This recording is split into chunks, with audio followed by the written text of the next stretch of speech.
Hello friends, welcome to ज्ञान ज्योति academy. आज हम लोग इकोलॉजी स्टार्ट करेंगे जो 12th एनसीईआरटी का 5th यूनिट है। तो सबसे पहले आज हम लोग इकोलॉजी के इंट्रोडक्शन को समझेंगे। तो इकोलॉजी आप सब अच्छे से जानते हैं कि ऑर्गेनिज्म और इन्वायरमेंट के बीच के रिलेशन को स्टडी को हम लोग इकोलॉजी कहते हैं।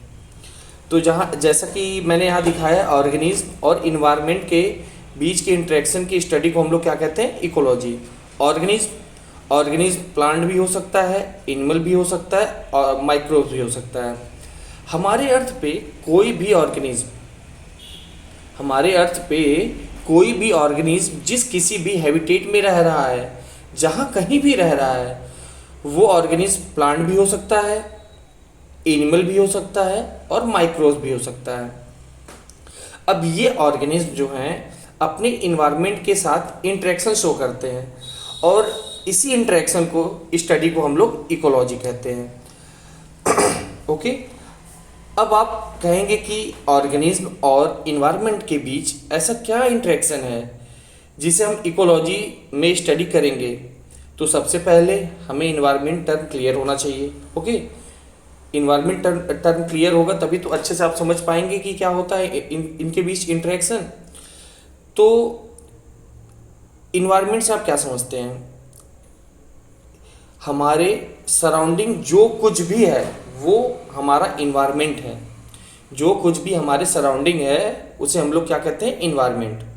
सराउंडिंग से क्या समझते हैं? सराउंडिंग क्या हो सकता है? दो चीज़ हो सकता है, या तो लिविंग थिंग होगा या तो नॉन लिविंग थिंग होगा। हमारे आसपास क्या दिखेगा आपको? या तो लिविंग ऑर्गेनिज्म दिखेगा या तो नॉन लिविंग दिखेगा। ओके, लिविंग को हम लोग बायोटिक कहते हैं, नॉन लिविंग को एबायोटिक। अब बायोटिक से आप क्या समझते हैं? बायोटिक प्लांट भी हो सकता है, एनिमल भी हो सकता है, माइक्रोब भी हो सकता है। यहाँ एक ध्यान देने वाली बात है कि प्लांट, एनिमल और माइक्रोब्स, इन्हीं को ऑर्गेनिज्म कहा गया था। तो इन्वायरमेंट के अंदर ही क्या होता है? आपका ऑर्गेनिज्म होता है। ओके, बायोटिक फैक्टर क्या है? Plant, animal, microbes. Abiotic temperature भी हो सकता है, लाइट भी हो सकता है, सॉइल भी हो सकता है, वाटर भी हो सकता है, एयर भी हो सकता है। ओके, चलिए इससे हमें ये समझ में आ गया कि ऑर्गेनिज्म जो है वो इन्वायरमेंट का ही एक पार्ट है। कैसे समझ? इससे पहले मैंने बताया ना कि ऑर्गेनिज्म प्लांट भी हो सकते हैं, एनिमल भी हो सकते हैं और माइक्रोब्स भी हो सकते हैं। और बायोटिक फैक्टर क्या है? ये बायोटिक इन्वायरमेंट दो, लिविंग, नॉन लिविंग। लिविंग क्या है? बायोटिक, और नॉन लिविंग एबायोटिक। प्लांट और एनिमल और माइक्रोब्स क्या है? बायोटिक। तो हम क्या समझे से?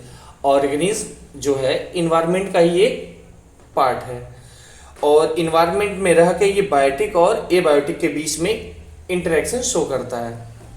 लेकिन अभी तक हमें ये नहीं क्लियर हुआ कि इकोलॉजी क्या है, स्टडी ऑफ इकोलॉजी क्या है।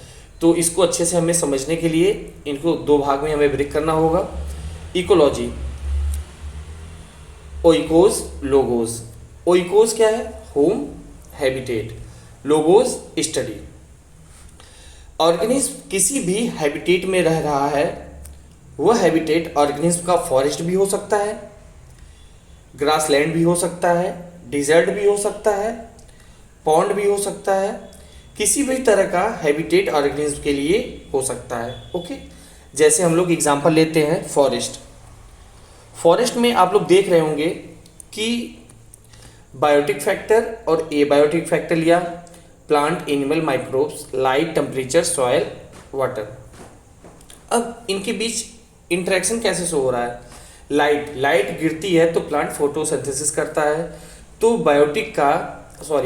एबायोटिक का बायोटिक से इंटरेक्शन। प्लांट के बायोमास को कौन खाता है? ऑर्गेनिक मटेरियल को एनिमल, जिससे वो अपना बायोमास इंक्रीज करता है। तो बायोटिक टू बायोटिक इंटरेक्शन। फिर प्लांट और एनिमल डेथ कर जाते हैं, मर जाते हैं, तो उनको कौन ईट करता है? डाइजेस्ट करता है माइक्रोब्स। फिर माइक्रोब्स सॉइल में, सॉइल, फिर ये साइकिल चलती रहती है।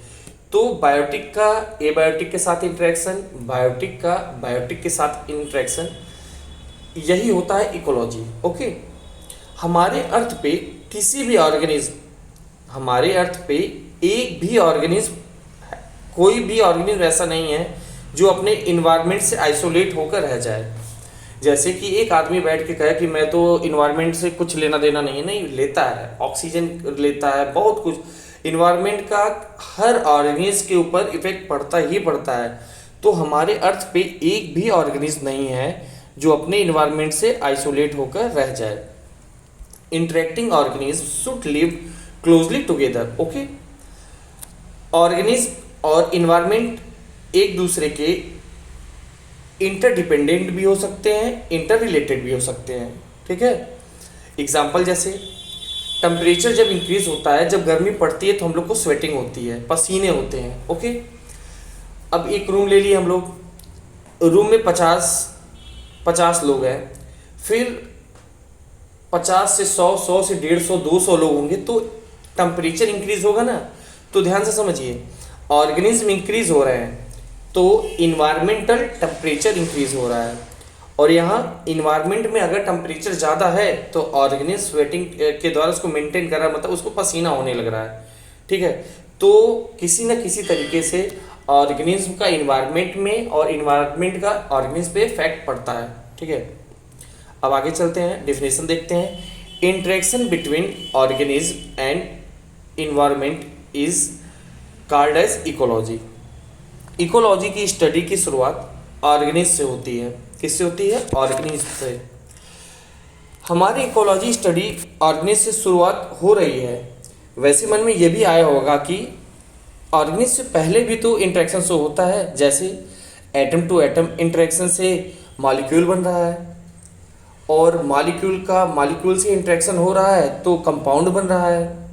ठीक है, और कंपाउंड से इंटरेक्शन होके कॉम्प्लेक्स कंपाउंड हो रहा है। मतलब मन में तो आ ही सकता है, मन तो कुछ भी सोच सकता है ना कि ऑर्गेनिज्म से पहले भी, यहाँ क्यों इकोलॉजी में ऑर्गेनिज्म से ही शुरुआत किया गया है, ऑर्गेनिज्म और इन्वायरमेंट के बीच इंटर रिलेशन दिखाया गया है, इंटरेक्शन दिखाया गया है। तो मन में तो आ ही सकता है ना कि एटम के बीच में भी इंटरेक्शन हो रहा है तो मॉलिक्यूल बन रहा है, मॉलिक्यूल के बीच इंटरेक्शन हो रहा है तो कंपाउंड बन रहा है, कंपाउंड के बीच इंटरेक्शन हो रहा है तो कॉम्प्लेक्स कंपाउंड बन रहा है, कॉम्प्लेक्स कंपाउंड के बीच इंटरलेशन हो रहा है, सेल बन रहा है, सेल से टिश्यू के बीच में इंटरेक्शन हो रहा है, ऑर्गन बन रहा है, ऑर्गन सिस्टम बन रहा है, ऑर्गेनिज्म बन रहा है। फिर मतलब इतनी टाइम बाद ऑर्गेनिज्म आ रहा है। तो हम लोग ऐसा क्यों कर रहे हैं? तो ध्यान से समझिएगा, ऑर्गेनिज्म स्मॉलेस्ट लिविंग यूनिट है। मतलब फर्स्ट स्मॉलेस्ट लिविंग यूनिट क्या है? ऑर्गेनिज्म। एटम क्या था? नॉन लिविंग था। हम लोग शुरू कैसे कर रहे हैं? स्मॉलेस्ट लिविंग यूनिट से। ठीक है, तो उम्मीद है आप समझ गए होंगे।